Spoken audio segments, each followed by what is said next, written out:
In this tutorial, I'm going to show you how you can add special effects on your Instagram story.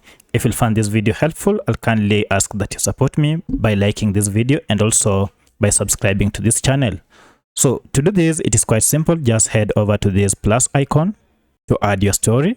And then for our case, we shall add story. So I'll go ahead and add a photo as my story. And here it is. And now to add special effects, go over to this star icon here and then tap on it. And now from this, we have quite a number of effects that you can toggle through down here. So if you go ahead and try this, you can see those special effects that will be added.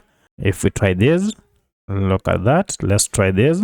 And you realize there are quite a number of them that you can add on your story. So look at that. There's another one. Look at that. So go ahead, sample through them, and then choose your special effect that you want to apply to your Instagram story. So for my case, I want to add this, the first one.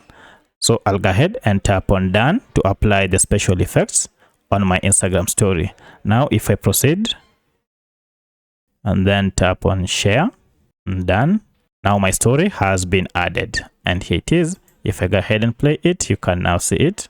Quite beautiful. So that's how you add special effects on your Instagram stories. So if you have any other question, kindly let me know in the comment section. Otherwise, if this video was helpful to you, kindly support me by liking this video and also subscribing to this channel. Thanks for watching and let's meet in the next video.